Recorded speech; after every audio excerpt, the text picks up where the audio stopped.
پیغمبر علیہ الصلوۃ والسلام اس بیمار کیا اس بیمار ام پتہ روز کینس کالسی دنیا مز ام پتہ نیو تشریف جناب نبی علیہ الصلوۃ والسلام بیماری ہندس عالمس مز اور ام وقت نندر تہ بیداری درمیان ازواج مطہرات آس تمام جمع اتس یہن چچ باب تہ حضرت عباس رضی اللہ عنہ تہ موجود ات مجلس من پانوئی کور یمو گفتگو کہ دوا دنک ٹائم ووت پیغمبر علیہ الصلوۃ والسلام یم سات بوز یہ کتھ مے چھ دوا چون بہ چم دوا ووا سمجھا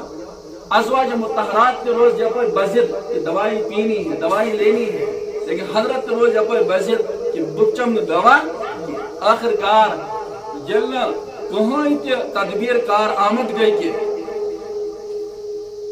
ازواج مطہراتوں کو پانوئی مشور کہ پیغمبر علیہ الصلوۃ والسلام کو پکڑو اور جکڑو کانس کر شار مبارکن تھا کانس کر سارے مبارکس تھا کانس کر دہنی مبارکس تھا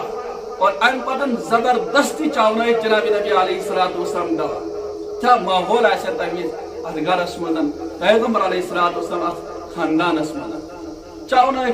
بہرحال دوا زبردستی پیغمبر علیہ السلام فرمو دوا چت نوش فرمائیت فرمو میں کریاو تو حکم بچم دوا فرمو حضرت بیمار چھ کن سات کھن نشت چند نشت منع کرن کہ بچم نہ کین لیکن دوا نشت کر منع حضرت فرمو میں کریاو تو منع میں اس نے دوا چون کین اب اس کا بدلہ یہی ہے اب ان سب کو دوائی پلاؤ اب ان سب کو دوائی پلاؤ ان کو پکڑو اور جکڑو اور دوائی پلاؤ زبردست ازواج مطہرات اکس بیس تھپ کرن اور پکڑا اور جکڑا اور دوائی پلائی زبردست سمجھا ام سلمہ اس اپنا یا رسول اللہ صلی اللہ علیہ وسلم روزہ فرمو کوئی روزہ نہیں نفلی روزہ کوئی روزہ نہیں اس کو بھی دوائی پلائی حضرت عباس کو بخش دو بس کیا ماحول ایسا گر کیا ماحول ایسا حضرت عائشہ صدیقہ رضی اللہ عنہ کن ساتن حضرت صفیہ رضی اللہ عنہ یہودی خاندان یہودی نسل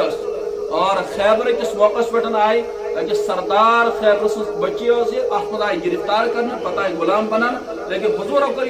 آزاد ام پتہ کور امن ست نکاح ام پتہ حضرت عائشہ صدیقہ رضی اللہ عنہ کنی وز جناب نبی علیہ السلام برہ یہ بیان کر وہ صفیہ یعنی سوس پست قد حضرت عائشہ چڑھاؤنے خاطر کن ساتھ یہ لفظ استعمال کر پیغمبر مسکراؤ عائشہ ایسے نہیں کہا کرتے اللہ کی تخلیق میں وہ عیب نہیں نکالتے ایسے نہیں کہتے ہیں صفیہ جو ہے وہ ہے لیکن حضرت عائشہ اس کن ساتھ مزاحیہ انداز من وہ صفیہ کیا زندگی آسے جناب نبی علیہ الصلوۃ والسلام یوس حضور علیہ الصلوۃ والسلام ازواج مطہرات سے سلوک حضور علیہ الصلوۃ والسلام